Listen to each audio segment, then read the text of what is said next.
Beberapa tahun terakhir, terutama di tengah konflik berkepanjangan di Timur Tengah, kita sering mendengar slogan seperti "Stop Antisemitisme", atau sebaliknya, tuduhan bahwa dukungan terhadap Israel adalah bentuk ketidakadilan terhadap bangsa lain. Dalam pusaran opini global yang memanas, istilah antisemit menjadi sorotan tajam di media, forum internasional, bahkan di jalan-jalan kota besar dunia. Namun, apakah semua orang benar-benar memahami apa itu Semit dan siapa yang dimaksud? Dan lebih penting lagi bagi kita umat Kristen, apa pandangan Alkitab mengenai bangsa Semit, khususnya Israel, yang sering menjadi pusat kontroversi tersebut? Inilah dia fakta Alkitab.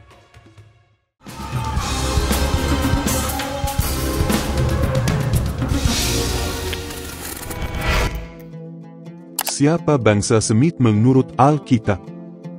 Secara historis dan linguistik, bangsa Semit berasal dari Sem, anak Nuh, sebagaimana dicatat dalam Kejadian 10, ayat 21-31. Keturunan Sem melahirkan berbagai bangsa, termasuk Abraham, Kejadian 11, ayat 10-26, yang menjadi asal bangsa Israel dan bangsa Arab. Aram, Lo bangsa Aram, Suriah. Asyur, pendiri bangsa Asyur. Ini berarti Yahudi dan Arab sama-sama tergolong bangsa Semit. Mereka berasal dari akar yang sama, hanya kemudian berkembang menjadi bangsa yang berbeda secara budaya dan agama. Namun dalam konteks modern, istilah Semit lebih sering mengacu kepada bangsa Yahudi, terutama karena sejarah panjang penganiayaan terhadap mereka di berbagai zaman dan tempat, dari pembuangan Babilonia, pengusiran di Eropa, hingga Holocaust. Isu antisemit dalam sejarah dan Alkitab. Antisemitisme adalah istilah yang digunakan untuk menggambarkan kebencian, prasangka, atau diskriminasi terhadap orang Yahudi.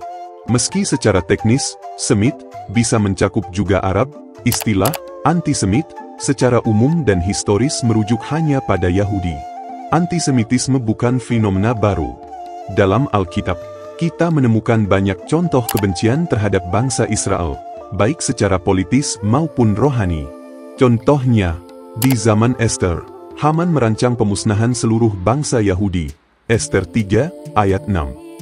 Di zaman Daniel, orang-orang iri berusaha menjatuhkannya karena iman dan etnisnya. Daniel 6. Yesus sendiri ditolak oleh para pemimpin Yahudi dan diserahkan kepada penguasa Romawi, tapi juga berasal dari bangsa Semit dan menyatakan kasihnya pertama-tama kepada umat Israel. Matius 15, ayat 24. Dalam sejarah pasca Alkitab, bangsa Yahudi terus menjadi target penganiayaan, baik di bawah penaklukan Muslim, Eropa Kristen abad pertengahan, maupun dalam ideologi Nazi. Namun, Alkitab juga menegaskan bahwa bangsa Israel tetap menjadi bagian dari rencana Allah. Roma 11 ayat 1 berkata, "Adakah Allah mungkin telah menolak umatnya? Sekali-kali tidak."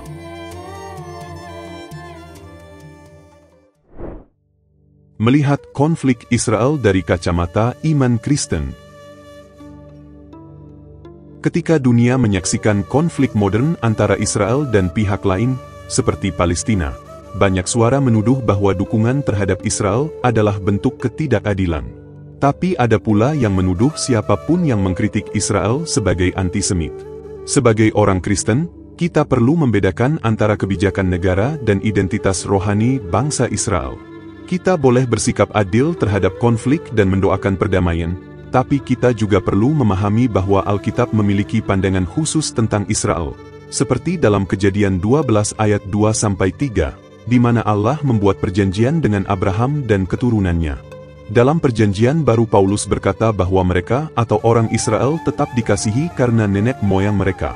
Roma 11 ayat 28. Sementara Yesus sendiri adalah orang Yahudi, dan keselamatan datang dari bangsa Yahudi. Yohanes 4, ayat 22. Dengan kata lain, menghormati dan mendoakan Israel bukan berarti menyetujui segala kebijakan politiknya, tapi menghargai posisi mereka dalam sejarah keselamatan menurut Alkitab. Di tengah kabut propaganda dan kontroversi dunia, umat Kristen dipanggil untuk tidak terseret dalam arus kebencian, baik terhadap Yahudi maupun terhadap bangsa lain. Kita dipanggil untuk Mengasihi semua bangsa sebagaimana Allah mengasihi dunia. Yohanes 3 ayat 16. Menentang segala bentuk kebencian etnis, termasuk antisemitisme. Mengenal akar iman kita, yang tidak bisa dilepaskan dari kisah Israel, dan kamu sebagai tunas liar telah dicangkokkan di antaranya dan turut mendapat bagian dalam akar pohon zaitun. Roma 11 ayat 17. Isu antisemit bukan sekadar konflik politik atau sejarah. Ia menyentuh akar iman kita sebagai umat Tuhan. Alkitab menempatkan bangsa Semit, khususnya Israel, sebagai pusat banyak janji dan nubuatan Allah.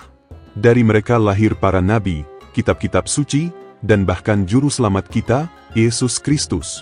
Ingatlah bahwa kasih Kristus melampaui batas ras, etnis, dan sejarah, tapi itu tidak berarti kita boleh menutup mata terhadap sejarah umat Allah sendiri. Anda butuh didoakan? CBN memiliki layanan doa yang siap dalam 24 jam untuk melayani dan berdoa untuk Anda.